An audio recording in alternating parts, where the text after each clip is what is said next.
반갑습니다. 어해용이라고 합니다. 저는 가정의학과 의사입니다. 그리고 한 15년 정도 임상에서 암 환자들을 봤습니다. 뭐 이러저러한 목적으로 비타민 치료, 영양 치료 등등 하면서 15년 정도 진료하고 있고요. 지금은 서울 코엑스 옆에서 조그맣게 암 환자 몇 분 보면서 하루하루를 지내고 있습니다. 오늘 주제는 제가 지금까지 암 환자를 보면서 임상에서 느꼈던 것들을 중심으로 정리해서 말씀드려 보겠습니다. 뭐 어렵고 학술적인 이야기들은 많은 분들이 하셨으니 저는 경험 위주로 좀 인문학적인 풀이 위주로 진행을 해 보겠습니다. 제목은 암의 생로병사입니다. 암도 살아있는 어떤 덩어리여서 생기고 자라나고 늙고 병듦이 있습니다. 그걸 한번 들여다보면서 그를 마주하는 우리가 어떤 생각을 어떤 대처를 할 수 있는지 같이 한번 보시죠. 서론, 본론, 결론으로 얘기를 했습니다. 서론에서 간단한 화두를 던지고 본론에서 암의 생, 진단 과정, 노, 치료 과정에서 겪는 일들, 우리가 겪는 일들, 그다음에 병, 감히 암에 대해서 농담 한마디를 하고 매우 조심스러운 주제일 수 있지요. 그다음에 마무리를 하겠습니다. 우리나라 사망 원인 1위인 암은 주로 환경적, 유전적 요인 때문에 어, 최근에 나왔던 뉴스의 짧은 클립입니다. 암의 원인이 한 66%는 무작위이다라는 이야기를 하고 있습니다. 뭐 무서운 통계를 많이 알고 계시죠. 현 시점 2023년 현재 4명 중에 1명은 암으로 죽을 것이며 셋 중에 하나는 암은 진단받을 것이다. 엄청나게 두려운 통계들이 나오고 있죠. 누구나 암은 처음 생깁니다. 뭐 두어 번 생기시는 분도 있으나 갑자기 어느 날 멀쩡히 아무 이상 없다가 이러저러해서 암이 진단되면 많이들 놀라십니다. 갑자기 진단됐다. 그럼 많은 질문들을 하기 시작합니다. 초록색 창에 검색을 하기도 하고 구글링을 하기도 하고 요즘 같은 때는 챗 GPT에 물어보죠. 암의 원인은? 암은 왜? 그 암을 진단받으신 분들이 물어봅니다. 그 중에서 제일 많은 것들이 제가 들었던 것들. 암은 왜 생기나요? 암도 유전인가요? 담배도 안 폈는데 왜 폐암이죠? 저는 착하게 살았는데요. 비타민 치료를 해야 되나요? 수술을 해야 되나요? 항암은 안 할 수 없습니까? 둥둥둥둥둥둥 많은 질문들을 하십니다. 좀 아까 보셨던 그 뉴스에서처럼 저는 86학번입니다. 의과대학 86학번입니다. 제가 배울 때는 암이 유전병이라고 배웠습니다. 암의 유전자가 있어서 이러저러해서 그것이 꽃 씨앗처럼 어떤 원인에 의해서 발현이 되면 암이 돼 라고 배웠습니다. 그러다가 좀 세월이 지나니 1980년을 지나 90년을 지나 2000년이 되니 암도 유전적인 영향도 있으되 더불어서 후천적인 영향도 많더라. 암의 씨앗이 있지만 그 씨앗을 발현시키는 것은 우리의 몫이다. 생활 습관이다. 먹고 자고 싸는 그 과정에서 우리가 뭔가 잘못하면 암의 씨앗이 발현되기도 하고 거꾸로 우리가 잘하면 그 암의 씨앗을 억제할 수도 있다. 이른바 후생유전학 했습니다. 그래서 많은 분들이 열심히 그 후생유전학으로 암을 치료하기 위해서 노력들을 많이 하셨죠. 뭐 무슨 약을 먹기도 하고 COC 프로토콜 하기도 하고 뭐 기생충 약을 먹는 뭐 이러저러한 일들이 많았죠. 그랬는데 유전병이기도 하고 후생유전학인 것으로만 알았는데 알고 봤더니 그것은 암의 전체 원인 중에 우리가 확인할 수 있는 것의 30%밖에 안 된다. 나머지 약 66%, 약 3분의 2는 모른다. 랜덤이다. 무작이다. 라고 합니다. 그래서 빅데이터를 뭐 의료 통계학 쪽에서 이제 분석을 한 것이죠. 보시다시피 맨 왼쪽에 보이는 사진은 암의 유전적인 원인으로 생기는 위치를 쭉 했더니 한 요 정도 됩니다. 그리고 환경적인 거, 후천적인 거, 먹고 자고 싸는 문제들, 뭐 이러저러한 외부 요인으로 살아가면서 우리가 겪어야 되는 스트레스와 그거에 대응하는 우리의 스트레스 반응 등등으로 인해서 생기는 환경적인 원인에 암은 요 정도 됩니다. 이 둘보다 더 많은 건 무작위, 랜덤이다, 알 수 없다 하는 쪽이 훨씬 더 많은 걸로 통계가 잡히고 있습니다. 65%가 무작위입니다. 모른다, 무작위다. 자, 이쯤 되면 이제 허탈해지기 시작합니다. 어떻게 하시겠습니까? 막 살까요? 에라, 모른단다. 할 수 있는 게 별로 없단다. 복골복이다. 담배 피고도 생기고 안 피고도 생기는데 하고 싶은 거 하고 살까요? 어떻게 생각하십니까? 이래서 암이 진단이 됐어요. 어찌됐건 연기가 됐든 1기가 됐든 4기가 됐든 그 다음 과정을 한번 볼까요? 검진을 많이 하지요. 뭐 국가검진, 비싼 검진 등등 해서 케이스 하나가 있습니다. 50대 아주 인텔리 똑똑하신 여자분이 우연히 검진해서 가슴 사진 한 장을 찍었더니 폐에 한 2, 30cm짜리 음영이라는 것은 그림자란 뜻입니다. 그림자가 보여요. 아주 똑똑하신 분입니다. 의사 친구도 많고 데이터 서치도 많고 인맥도 좋으신 분이에요. 그래서 이 데이터를 갖고 이 사진을 갖고 대한민국의 빅3, 빅5, 미국 MD 앤더슨, 유럽에 있는 친구 모든 유명한 의사들한테 자문을 구했어요. 이 나이에 내가 여자하고 담배도 안 폈고 우연히 발견된 이 폐음영 어찌하오리까 물어봤어요. 데이터가 한 가지로 판독이 됐을까요? 다 똑같은, 그러니까 대단히 유명하신 분들 그 석학 중에 석학들도 다들 다 의견이 달랐어요. 누구는 넌 한국 사람이니까 이게 폐결핵의 흔적일 수 있다. 그러니 두고 보는 게 낫겠다. 이른바 액티브 서베일런스를 하는 게 어떻겠니?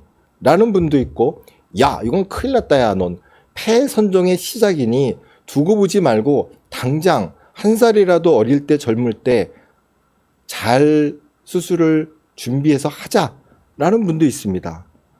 적극적인 추적을 할 수도 있고 적극적인 폐 절제도 할 수 있습니다. 어느 쪽 의견에 동감하십니까? 어떻게 하면 될까요? 우리 사람도 생로병사가 있듯이 암도 생로병사가 있습니다. 어느 시점에선가 하나의 암세포가 하나로 시작하죠. 처음부터 덩어리로 시작하지는 않습니다. 하나의 암세포가 시작해서 그게 자라나서 마구마구 커지다가 뭐 전이도 하고 그 호스트인 숙주인 사람을 죽이고 같이 죽어가는 폭망의 길을 가기도 하죠.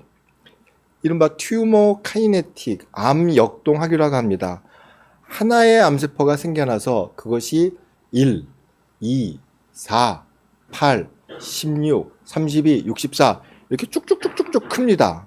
그러다가 어느 순간 10의 한 9승계 정도 되면 그때서야 그 크기가 세포의 숫자는 10의 9승계 그랬을 때 크기는 1cm 정도의 직경 그때서부터 우리 눈에 보이기 시작합니다.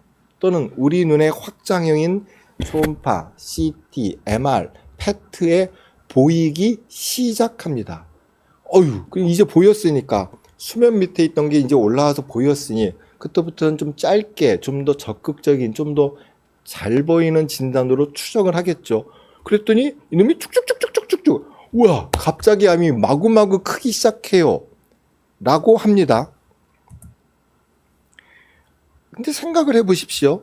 진단 가능한 시점이라 그랬지 이게 없었던 게 어저께 진단받았다고 그저께 생긴 게 아닙니다. 짧게는 몇 달, 몇 년, 길게는 몇십 년 전에 생긴 게 이제야 수면 위로 올라와서 우리가 보이는 거고 그때서부터 진단을 했네, 치료를 했네 하고 과정을 겪는 것이죠. 좀 더 일찍, 아주 일찍 뭐 검진을 떠나서 비싼 종합검진을 해서 더 작을 때 0.5cm짜리를 발견하면 그때부터 암 환자가 되는 겁니다. 진단 시점부터 공식적인 암 환자가 되는 것이지 원래 암 환자이었던 것은 아닙니다. 질병 행위라는 말이 있습니다. disease behavior. 예를 들어 우리나라 사람들은 감기가 걸리면 우리 아저씨들은 소주에다가 고춧가루를 팍 뿌려서 한 잔 쫙 먹고 지내봅니다. 영국은 저 옷걸이에다가 모자를 걸어놓고 그 모자가 2개 보일 때까지 위스키를 먹는다고 합니다. 감기를 낫기 위해서. 어느 쪽은 맞고 어느 쪽은 틀린가요? 그 나라마다 문화에 따라서 성향에 따라서 같은 질병이라도 같은 감기라도 대응하는 형태가 다를 뿐입니다. 그건 양상일 뿐이에요. 같은 병이라도 상황에 따라서 문화에 따라서 개개인의 취향에 따라서 종교에 따라서 경제적인 상황에 따라 그 당시에 주위에 누가 있었냐에 따라서 그걸 질병으로 보기도 하고 미병으로 보기도 하고 무시하기도 하고 대응하는 바가 틀립니다. 아까 보셨던 그 50대 젊은 여자가 폐음행이 있었다. 현재 시점 2023년 한국이라면 표준치료, 수술항암 방사선을 할 수도 있고 더불어서 이러저러한 영양치료, 기능약 치료를 할 수도 있지요. 이 시점 그대로 그 사람이 아프리카 오지에 간다면 그냥 내비둘걸요? 발견도 못했을걸요? 더 커져서 뭐 문제가 생겼을 때 그때서야 진단이 되고 그때서야 무언가를 했겠죠. 이 시점 2023년 이 시점에서 그 사람이 아주 선진국에 피 한 방울로도 암의 유전자를 발견할 수 있는 미세암 진단을 있는 곳에 있었다면 그리고 그걸 지불할 수 있는 능력이 있었다면 그때 진단이 됐고 그때부터 눈에 보이지 않는 암을 치료하기 위해서 뭔가 적극적인 세포 치료, 면역 치료 어쩌고 저쩌고를 했겠죠. 어느 게 맞고 어느 게 틀린가요? 기술에 따라 그러니까 환경도 있고 문화도 있고 개인적인 취향 철학도 있으되 그 과학적인 한계에 따라서 같은 상황도 질병이기도 하고 미병이기도 하고 그냥 건강의 한 상황일 수도 있습니다. 1차 진료에서 암 환자를 참 많이 상담을 했습니다. 수만 명을 봤을 때 그중에서 가장 힘들었던 상황이 있습니다. 예를 들어볼까요? 82세 전남 남쪽 끝에 있는 어느 도시에서 홀로 자수성가해서 중견기업을 일구신 어느 분이 우연히 췌장암이 있다는 소리를 듣고 검진해서 불이 나게 서울에 있는 그 큰 텔레비에 나오는 그 교수님을 찾아서 검사를 한 달 동안 쭈르륵 했어요. 그랬더니 안타깝게도 좀 컸고 이미 혈관을 먹었고 원격 전이도 있어서 수술은 일단 불가. 일단 항암부터 시작해보세. 그리고 한 2번 하다가 힘드셔서 서울에 있는 딸 가족들과 함께 저희 병원에 내원했습니다. 뭔가 또 다른 옵션이 있지 않을까라고 해서 오셨죠. 근데 혼자 오지 않으시고 가족 3명과 저희 진료실이 좁은데 3명이 쭈루루루루 눈을 이만큼하게 하고 두툼하게 의무기록과 뭔가 프린트해서 들어왔습니다. 첫째, 큰딸이 같이 들어왔어요. 바로 뒤에 청담에 삽니다. 아버지가 갑자기 위중한 병에 걸렸으니 뭔가 사랑하는 마음에 뭔가 해드리고 싶어서 기능의학, 영양치료, 자연의학 뭔가를 많이 알고 찾아보고 도움을 받기 위해서 자문을 받기 위해서 왔습니다. 부인도 할머니도 같이 오셨어요. 할머니 역시 시골에 순박한 할머니셨어요. 그분이 걱정하는 것은 남편이 갑자기 죽을까봐 그거 하나가 제일 걱정이어서 항암하기 전에 세상에 없는 음식, 세상에 없는 영양제, 염소를 달아 먹이고 몰달아 먹고 한약을 이만큼씩 먹이고 있는 상황. 그리고 또 한 명이 더 들어왔습니다. 둘째 딸의 남편이 의사예요. 의사 생각에는, 의사 사위 생각에는 표준 치료하면 되지 뭔가 또 다른 옵션이 있겠는가. 그거에 대해서 저랑 논쟁을 하기 위해서 논문을 이만큼 들고 들어왔습니다. 쫘라락 앉았습니다. 제가 어느 장단에 발을 맞춰야 되는지 누구를 설득하면 될까요? 참 어렵습니다. 사람으로 이렇게 서너 명이 들어오기도 하고 한 사람이 왔는데 그 한 사람 안에 서너 가지가 혼재되어 있기도 합니다. 한 사람인데도 수술을 하자니 더 두렵고 들어보니 피가 칠칠 난데 항암을 하자니 머리털이 쑥쑥 빠진데 내비두니 클까 걱정이고 안 하자니 힘들 거고 갈피를 못 잡는 상황입니다. 어떻게 하면 될까요? 뭐가 정답일까요? 뭐가 맞느냐일까요? 이런 비유는 어떠신지요? 아주 친한 친구가 이제 연애를 시작해서 어찌어찌해서 참 좋은 여자친구를 만나서 잘 사귀다가 데리고 왔어요. 그리고 물어봅니다. 야, 내 이 사람이랑 결혼하려고 그러는데 이 사람이 나한테 완벽한 결혼 상대일까라고 물어봅니다. 뭐라고 답을 합니까? 여러 가지 답 중에 이런 답도 있어요. 묻기 전에 너는 그에게 완벽한 상대인가? 헉! 할 수 있죠. 요즘은 그러니까 기존 치료에 대한 어떤 한계와 부작용들이 많이 공포처럼 알려져서 그 또 다른 방법들을 찾으시는 분들이 많습니다. 그래서 항암은 싫고 수술은 어렵고 안 한다는데 그거 말고 다른 치료가 있니? 수술을 안 하고 자연 치료는 안 되겠니라고 물어봅니다. 자연 치료. 뭐 뻘거벗고 산에 들어가서 풀 뜯어먹고 뭐 그런 것들을 상상하십니까? 자연 치료는 저 멀리 있는 것일까요? 그러니까 그거에 대해서 얘기하다 보니 저는 요즘 느낍니다. 자연 치료에 대해서 물어보기 전에 스스로 당신은 자연 치료를 원하는가? 자연 치료를 감당할 수 있겠는가? 수술 항암 방사선을 안 하고도 올고지 그 병을 갖고 같이 건강하게 스스로의 몸에 주관을 갖고 주권을 갖고 살아가면서 흔들리지 않을 자신이 있는가? 라고 물어보기도 합니다, 요즘은. 또 환자들이 많이 물어보는 거. 항암제 치료 처음 진단받고 뭐 두려움에 떨어서 어렵게 했는데 다행히 1차 항암했더니 암이 쑥쑥쑥 줄어서 거의 안 보인답니다. 그렇게 지냈는데 갑자기 어느 순간 의대 교수님이 그래요? 의대 병원에 있는 선생님이 암이 잘 치료되다가 내성이 갑자기 생겼다고 약을 바꾼다고 합니다. 없던 내성이 생겼다고 막 화를 내시기도 하고 이해를 못한다. 난 납득을 못하겠다. 그러십니다. 아까 처음에 보여드렸던 그림의 다른 버전입니다. 2, 3년 전에 베스트셀러가 됐었던 The First Cell, 첫 번째 세포라는 책 기억하시는지요? 우리 홍 박사님도 한번 추천해 주신 것 같아요. 의해서 결국 살다가 어느 날 어떤 이유로 유전병이 됐든 환경이 됐든 후천이 됐든 전생에 죄를 지었던 내가 담배를 피웠던 생활습관을 잘못했든 하나의 정상세포가 어찌어찌해서 똘똘한 하나의 암세포가 돼서 그때부터는 이게 우리랑 달리 번식합니다. 이놈이 하나가 2, 4, 8, 16하고 쭉쭉쭉쭉쭉 기하급수적으로 늘지요. 말씀드린 대로 10의 구승계가 돼야 비로소 요따만해져서 CT에 보이기 시작합니다. 근데 이때서부터 조금만 더, 몇 번만 더 더블링하면 바로 주먹만해집니다.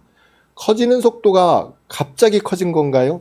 가속도는 일정합니다. 우리 눈에 커져 보이는 것이지 그 더블링 타임은 일정합니다. 마찬가지로 그 첫 번째 세포, 첫 번째 암세포가 새끼가 되고 두 번째가 되고 손자가 되고 증승조가 됐을 때 이 5세대, 7세대에 있는 이 라인에 있는 애들은 첫 번째 세포와 다릅니다. 유전자도 다르고 암에 반응하는 정도도 다르고 퍼지는 양상도 다릅니다. 그래서 이렇게 보시기에 뭐 1cm가 됐든 주먹만한 게 됐든 여러 가지 세포가 10의 구성계가 뭉쳐 있으면 그건 단일하지가 않습니다. 그 안에 식구가 다릅니다. 바글바글 성격 다른 애들이 바글바글 있습니다. 표현하기 위해서 한번 그림을 그려봤습니다. 어느 순간 암이 발견돼서 이만해요. 그래서 첫 번째 항암제 A로 썼습니다. 그랬더니 쑥! 암이 하나도 안 보여요. 갑자기 다 죽고 한 마리만 살아남았습니다. 축하드립니다. 완치됐나요? 눈에 안 보입니다. 안 보이는 수준으로 다시 떨어졌을 뿐입니다. 왜 항암제 A를 썼죠? 왜 처음부터 A를 썼을까요? 갑자기 손에 잡히는 게 A여서? A가 제일 싸서? 우리 의사들도 데이터에 기반해서 얘기하는 겁니다. 여러 가지 항암제가 있으되 그 상황에서 그 암에 그 스테이지에는 항암제 A가 가장 반응률이 좋고 부작용이 덜하더라. 그래서 프로토콜, 경험값입니다. 처음에는 A를 쓰는 게 좋겠어. 근데 A를 써서 딱 효과가 좋았습니다. 이때부터 병원에서는 뭐 3개월에 한 번, 6개월에 한 번 추적 검사를 하죠. 3개월에 한 번 별 이상 없습니다. 축하드립니다. 6개월에 한 번 했더니 어느 순간 갑자기 또 이만한 게 보입니다. 없던 게 생겼나요? 없던 암이 생겼습니까? 없던 내성이 생겼나요? 아니에요. A에 반응하지 않고 살아남았던 그 한 마리가 다시 이만큼 부풀어 오른 겁니다. 어이쿠 큰일 났네. 그럼 또 여기다가 항암제 A를 쓸까요? 아니에요. A에 살아남은 아이들이 매스를 이루었으니 이땐 두 번째 선택으로 넘어가야 됩니다. 항암제 B. 그럼 B는 A보다 더 좋을까요?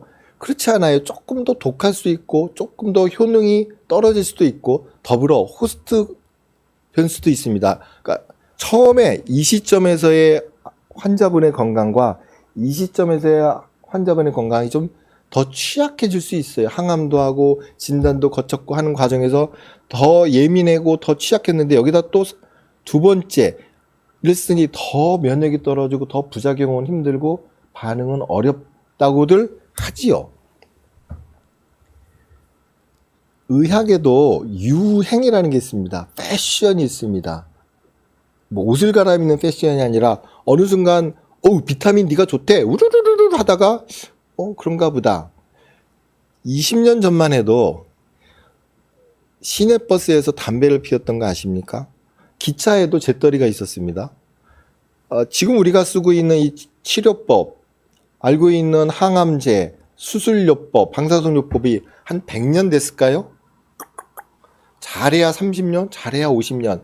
1970년도부터 갑자기 이러저러한 이유로 닉슨 대통령의 암과의 전쟁 이후로 항암제가 물밀듯이, 정확하게는 화학요법이 물밀듯이 정치적으로, 경제적으로, 언론적으로 지지를 받아서 만들어졌죠.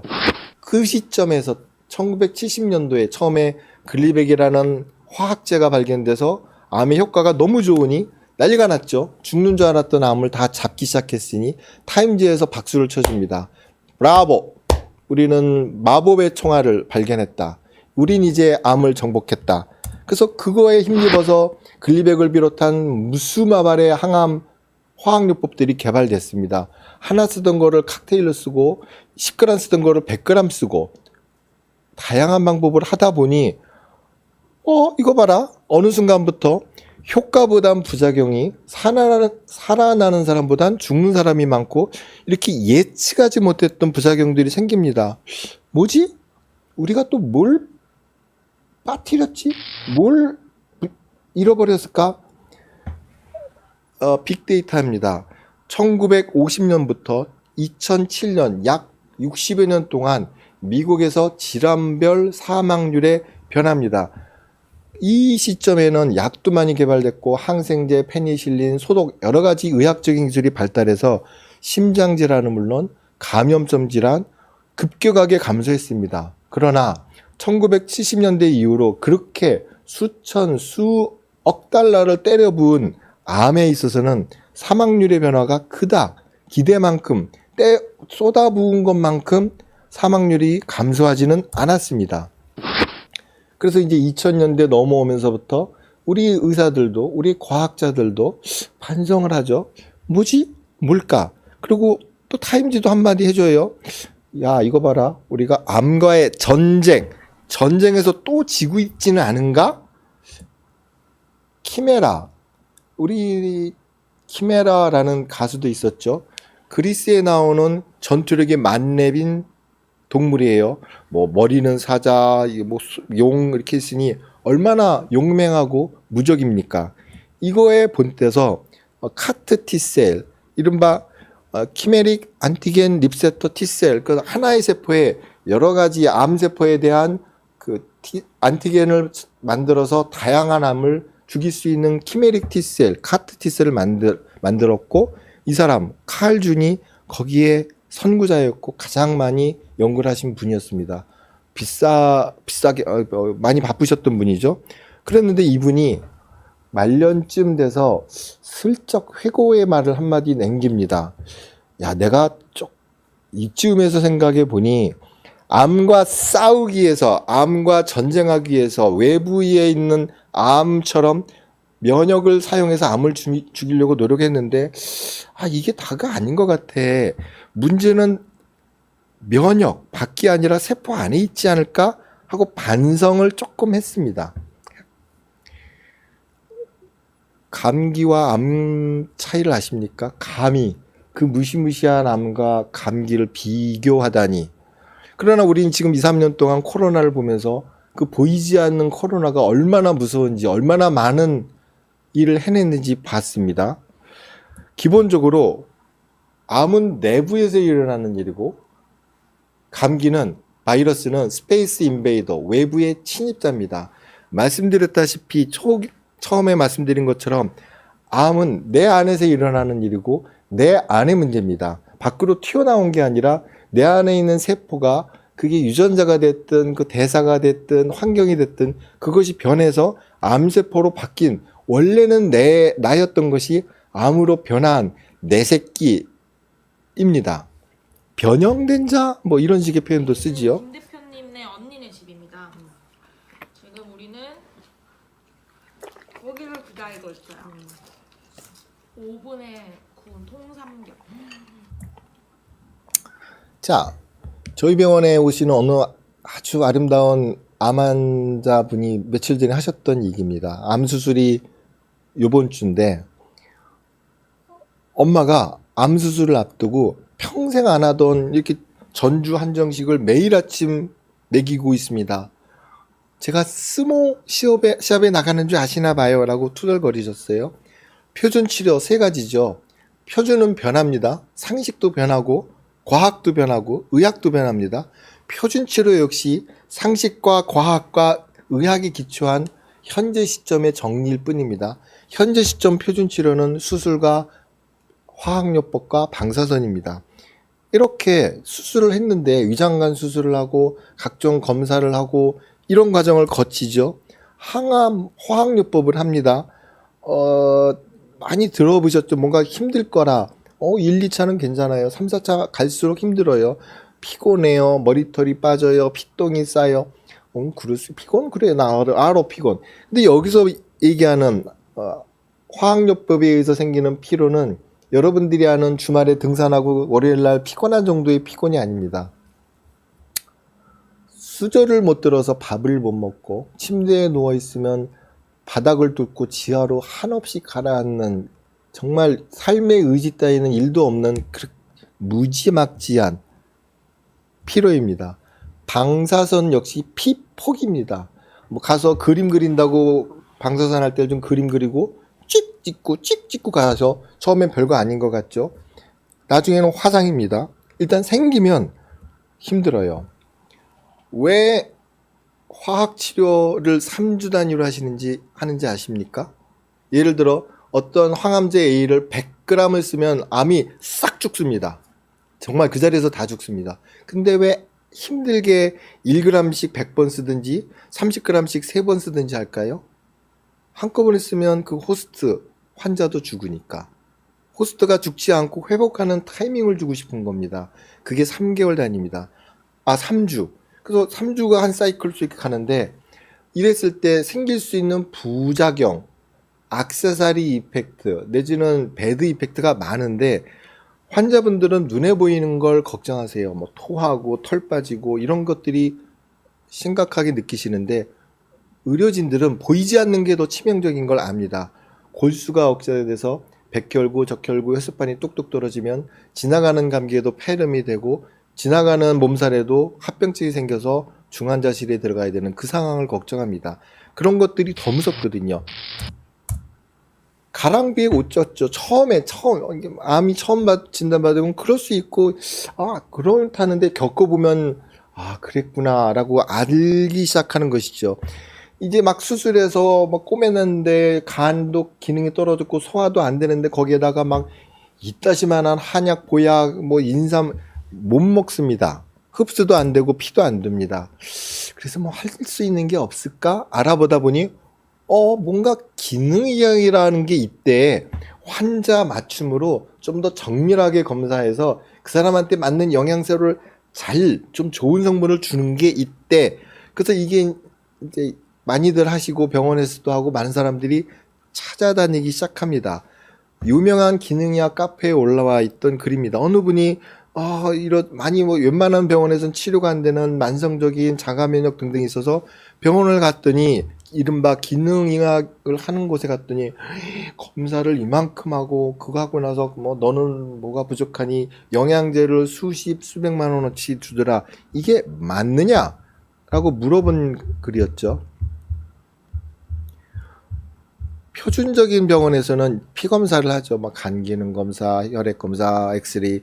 그거 말고 기능의학 쪽에서는 그 사람의 구조, 기본적인 표준값보다는 좀 미병 상태의 기능, 영양을 보고 싶은 겁니다.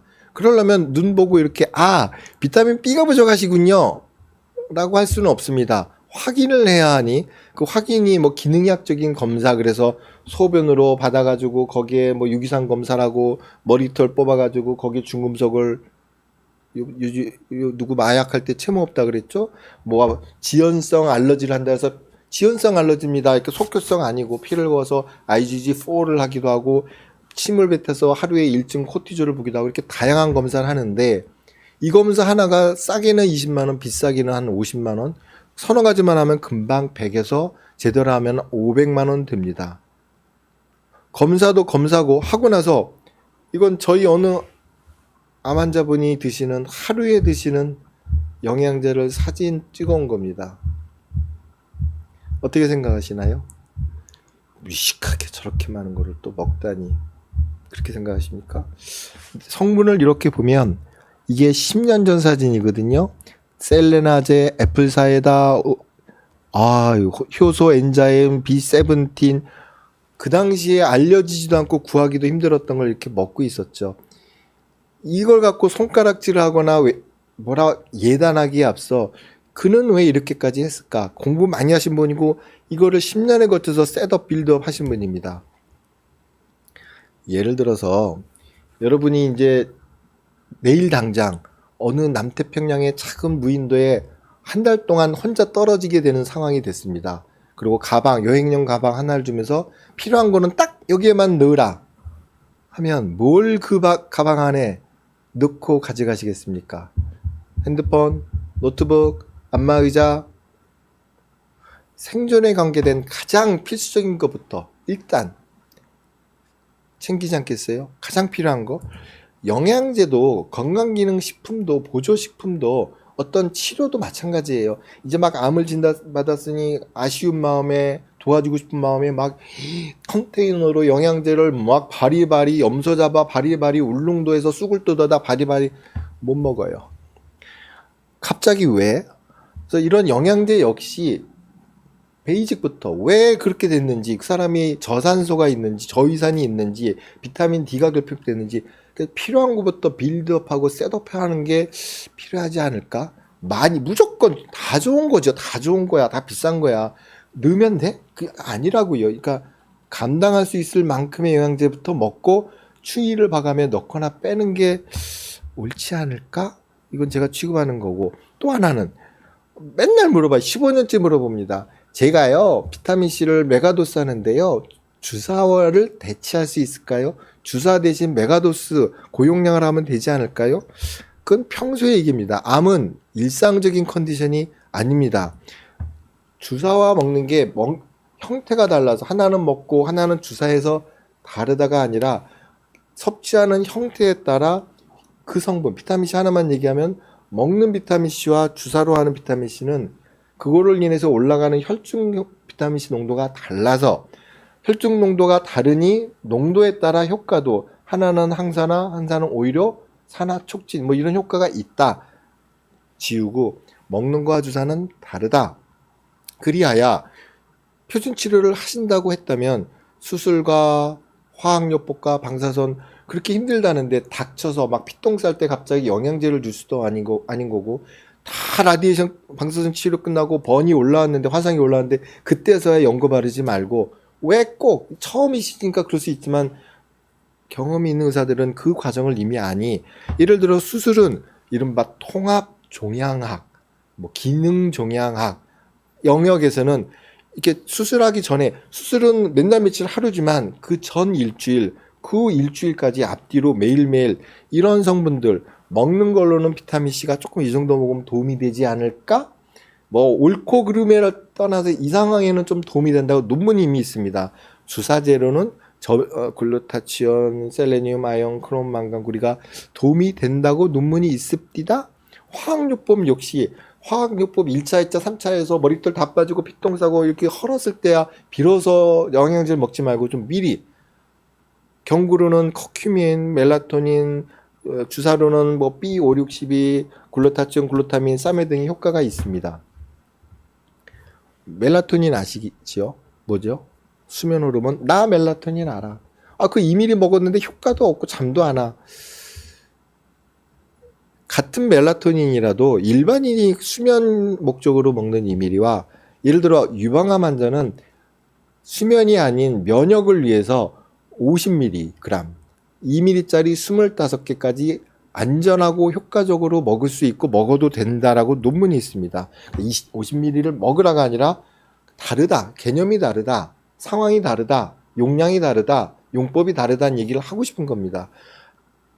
방사선 치료 역시 막 닥쳐서 막 이렇게 시뻘겋게 되니까 이제 와서 글루타치온 좀 그때 가서 맞아도 되지만 좀 더 효과를 보시려면 생기기 전에 하려면 일주일에 2번, 8주 이상, 우와, 그렇게나 많이 그 정도 해야 생기는 그 영구적인 회복하기 힘든 방사선에 의한 말초신경염, 인어공주도 아닌데 걸을 때마다 발바닥이 찌릿찌릿한 것들이 좀 덜하다. 그리고 과정에서는 뭘 먹기보단 차라리 굶는 게 더 효과적이다. 간헐적 단식, 공복이 있을 때 회복이 생긴다. 뭐 이런 정도의 이야기들을 하는 거죠. 한 20분 더 하면 됩니다. 이제 중간 넘어섰고요. 암에 대한 농담이 있습니다. 암에 대한 오해. 암 환자가 80세 노인네가 간암 말기 복수가 찼는데 비가 오나 눈이 오나 뒷산을 2시간 오르락 내리락 하다가 쓰러졌습니다. 암에 걸리면 운동해야 됩니까? 고기 먹으면 안 되나요? 채식이 최고입니까? 짜게 먹으면 안 된다고 무염식 하시는 분 있어요. 없던 내성이 생겼대요. 암은 불치의 병이다? 이 중에서 어떤 게 오해라고 생각하십니까? 자식 하나를 스카이, 서울에 있는 대학을 보내려면 3대가 덕을 쌓아야 된답니다. 할아버지가 돈이 많아야 되고 엄마가 정보가 빵빵해야 돼. 쪽집게 과일을 착착착착 물어서 붙여줘야 돼. 그리고 아빠가 무심해야 돼. 뭘 하거나 말거나 간섭하지 말아야 돼요. 암도 마찬가지예요. 암 어렵습니다. 완치되려면 돈이 좀 있어야 돼요. 죄송합니다. 그냥은 안 되죠. 통계에 의하면 대략 암 환자들은 그 치료 과정 중에 적게는 5천, 많게는 1억 이상을 쓴다고 되어 있습니다. 올바른 정보력 너무 많죠? 구글링, 네이버 다 어떤 게 옳은 것인지 빨리 판단. 그다음에 선택된 길이 있다면 뚜벅뚜벅. 너는 왜 항암을 안 하니? 너는 왜 녹즙을 먹니? 너는 왜 밥을 먹니? 뚜벅뚜벅 자기의 길을 갈 수 있는 건조가 있어야 됩니다. 여기 스태프분이 물어보셨어요. 어떤 사람이 치료가 잘 되든가요? 어떤 사람이 잘 될까? 그래서 좀 이상하게 들릴 수 있어요. 전 종교가 없습니다. 스스로 돕는 사람을 우리는 도와줄 수 있어요. 아주 착하고 세상 법 없이 산 젊은 여자가 유방암에 걸려서 왔어요. 살고 싶어 하고 치료하고 싶어 해요. 그래서 무슨 얘기를 할까 하다가 왜 그랬는지 저도 순간적으로 당신이 믿는 신에게 1000개의 기도를 써오라. 그럼 내가 하는 걸 다 펼쳐 보이겠다 했어요. 그랬더니 그분이 며칠 만에 빌리버서 4장 6절을 1000번을 써왔습니다. 쉽지 않습니다, 여러분. 몇 번 쓰다가 손이 아프고 발이 아플 겁니다. 이렇게 꼼꼼하게 1000번을 써왔습니다. 이 정도 되면, 이렇게 가져오면 우리는 마음이 달라지죠. 대하는 자세가.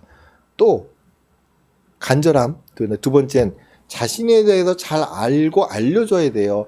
다짜고짜 와서 자 네가 알고 있는 거 한번 풀어봐. 나한테 맞는 치료법을 제시해봐 하지 말고 자기가 누구인지 얘기를 해야 우리도 알고 있는 것 중에 그 상황에 맞춰 그 사람 나이, 성별, 직업, 환경, 주위에 있는 사람들 원하는 것들에 맞춰서 적절한 거를 보여줄 수 있잖아요. 그래서 늘 얘기합니다. 자기에 대해서 설명해 보세요. 질병의 과정, 건강을 위해 사고 있는 것들, 먹고 있는 것들을 적어 오세요 라고 하면 진짜 이렇게 적어 오시는 분이 있어요. 이거는 전립선 암 환자가 적어 오신 겁니다. 70대 어르신이에요. 3년치 검사 결과를 이렇게 엑셀로 촘촘하게 이렇게 갖고 오시면 우리도 다시 앉죠. 한 번이라도 더 들여다보고 뭐라도 더 할 수 있는 게 없을까? 하게 되지요. 그래서 이제 암은 만성병입니다. 고혈압, 당뇨처럼 하루 이틀에 안 끝나니 프로파일링. 우리 애들 학교 다닐 때 자기소개서 쓰잖아요. 그리고 잘 치료하시는 분은 클리어 파일에 진단서부터 검사지, 먹는 거 영수증 갖고 오지 마시고 의무기록 복사하든 손으로 쓰든 그것들을 쫙 정리해서 계속 업데이트를 합니다. 어떤 치료했을 때 효과가 좋았고 어떤 치료했을 때 힘들었다. 가장 중요한 데이터 아니겠습니까? 기본적인 거, 건강 이력, 뭘 먹는지. 제가 영양제 먹어요. 뭐 먹는데 얘기를 해줘야지 그 다음 얘기를 할 거 아니에요. 시간이 없어요. 그리고 건강을 위해서 하고 있는 노력들, 맨발로 걷는지 밥을 굶는지 산에 가서 기도를 하는지 써오시면 그거에 맞춰서 좀 조금 더 그 다음 버전으로 최선의 것들을 해드릴 수 있지 않을까요? 그 다음에 잘 낫는 사람들.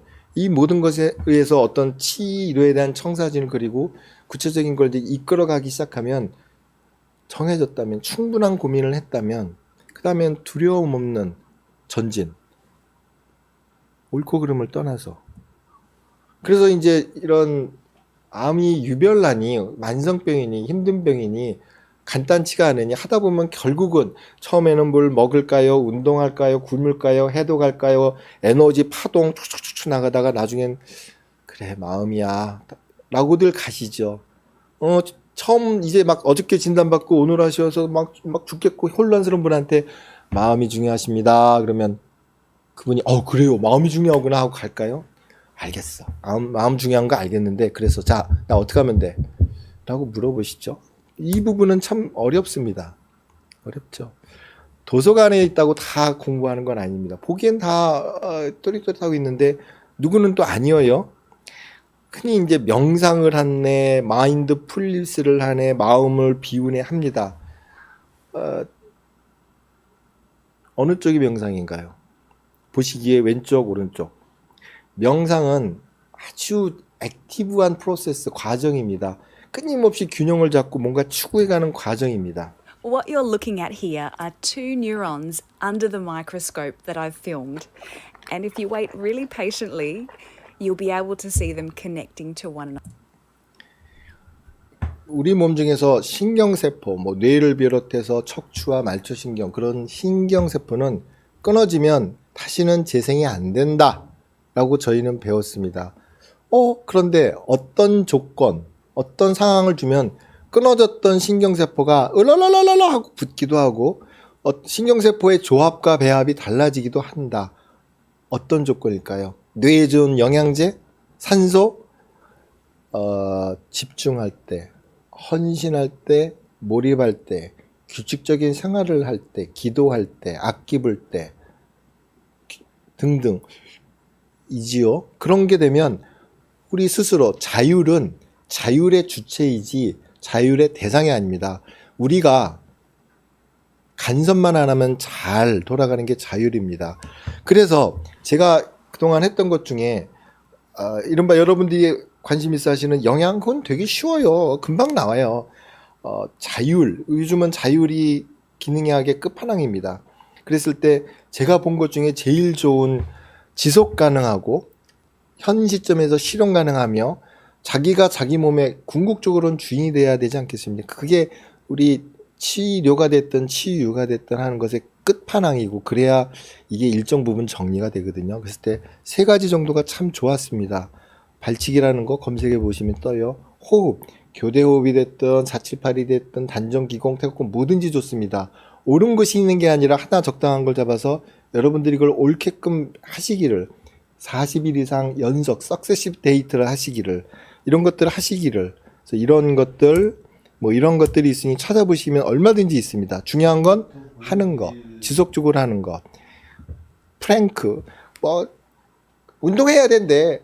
왜 철인 3종은 안 하십니까? 왜 3대 500은 안 치시죠? 암 환자가 해야 되는 운동은 이렇게 2두 박근 3두 박근 바디 프로필을 찍으려고 하는 운동이 아닙니다. 코어 근육을 세워야 되고 허벅지 근육, 수면과 비례하는 생명력의 원천이 허벅지를 키우기 위한 것입니다. 그러면 역도를 해야 됩니까? 못해요. 하니 일단 프랭크부터 한번 해보세요. 바들바들 떨면서 7분만 해보십시오. 그래서 저희 열심히 하시는 몇 분이랑은 제가 카톡도 열어놔서 그분들이 하면했다. 전 대답을 안 하죠. 그냥 매일 밤 규칙적으로 하면했다라고 그냥 수제 검사하듯이 보내시는 분들이 있죠. 저를 향한 거지, 그들을 향한 거지 제가 검사하는 건 아닙니다. 5분 남았네요. 자, 이제 마무리하겠습니다. 죽음.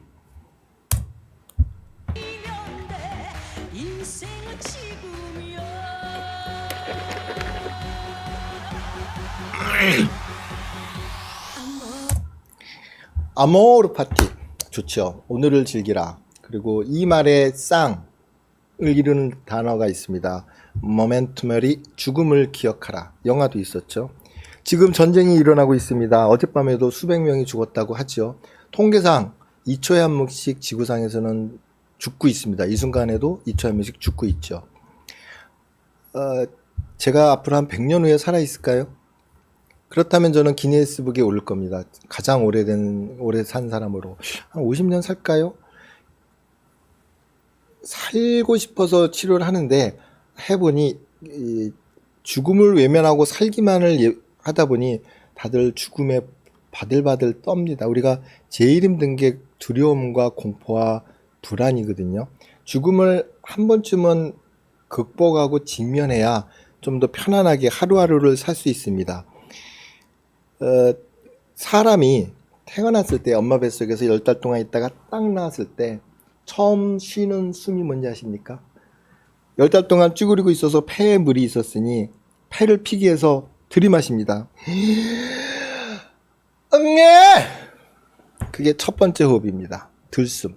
그리고 잘 하루가 됐든 한 달이 됐든 1년이 됐든 100년을 살고 죽음에 이르렀을 때 마지막으로 쉬는 숨이 뭔지 아십니까? 날숨입니다. 들숨과 날숨 사이에 우리의 생명과 하루가 있습니다. 그게 뭐 짧을지 길지는 아무도 모르는 것이죠. 그래서 현실적인 그 죽음에 대한 의미 이런 건 제가 건들 부분이 아니고 현실적인 죽음을 한 번만 해보시면 오히려 오늘이 소중해집니다. 저도 유언장을 써서 들고 다닙니다. 그리고 제 핸드폰에 옆에 있는 버튼 4번을 누르면 제가 있는 위치가 제가 지정한 사람들한테 문자로 갑니다. 119 띠띠띠띠 누르면 제 핸드폰으로 그 119 해피콜 센터에 제 이력과 주소와 병력 같은 게 뜹니다. 무슨 약을 먹는지 안 먹는지. 또 하나, 존엄하게 살고 싶다면 그 가장 중요한 마무리인 존엄한 죽음도 한 번쯤은 100년 후가 될지 50년 후가 될지 1년 후가 될지는 아무도 모르나 적어도 준비를 하는 게 어떨까요? 사전에 연명에 대한 의향을 쓰는 것을 사전 연명 의향서라고 합니다. 어떻게 죽고 싶은지, 열심히 최선을 마지막까지 하고 싶은지, 그냥 편안한 치료를 하고 싶으신지에 대한 것들을 써서 갖고 있으면 좋을 것 같습니다. 마지막 슬라이드입니다. 마라톤에 가면 저렇게 페이스메이커라는 분들이 계십니다. 이렇게 써있다시피 2시간 30분이라고 써있죠. 저 사람들은 봉사자들입니다. 저 2시간 30분짜리를 한 사람을 따라가면 2시간 30분에 마라톤을 뛸 수 있어요. 처음 뛰시는 분은 처음에 막 뛰다가 중간에 10km도 못 가고, 그리고 어떤 분은 또 지나치게 힘을 아끼다가 마지막에 번아웃 되기도 하고, 그 페이스를 일정하게 먼저 달려본 사람들이 그 지나치지 않게 모자르지 않게를 해주는 게 이 페이스메이커의 역할이고, 이들은 마지막 골까지 가지 않습니다. 중간 정도에 다 빠지고 마라톤은 그 주자들만 가게끔 되어 있습니다.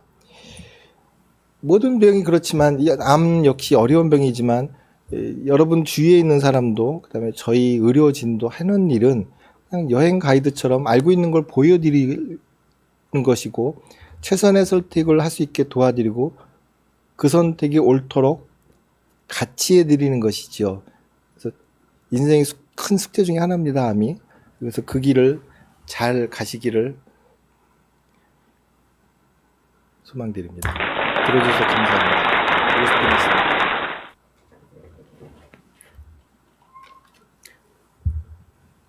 질문 받을 시간이 없지요?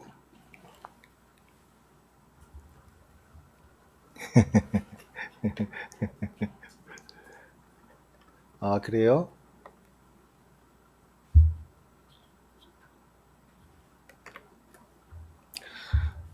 하나의 질문을 하라고 하시네요.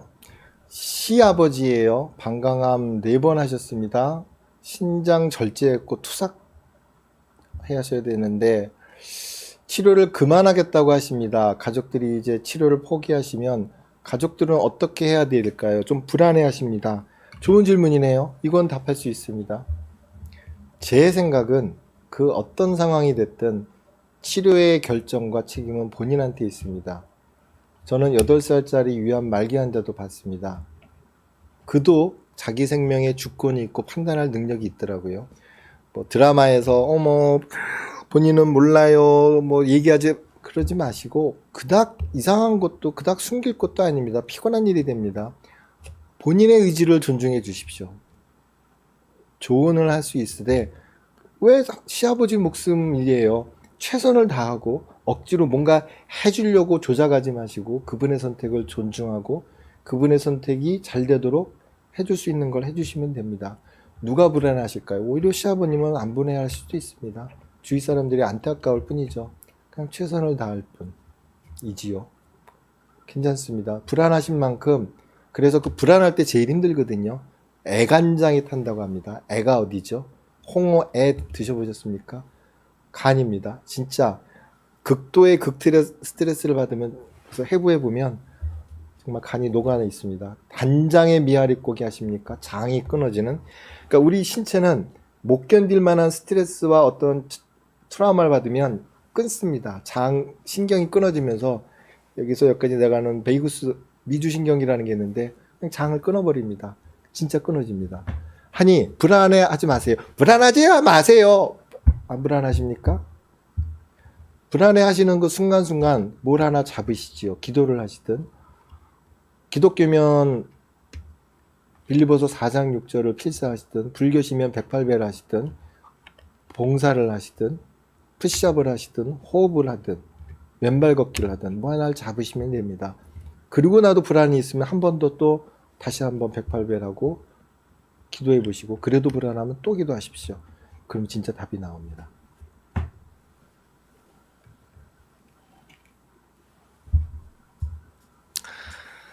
음, 12월 말이고요.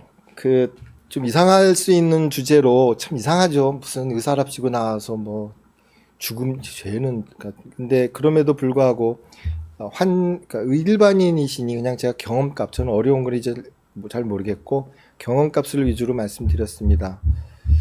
뭐 이 중에 단 한마디라도 여러분의 가슴에 가다 도움이 되시기를 진심으로 바랍니다. 마무리하겠습니다. 감사합니다.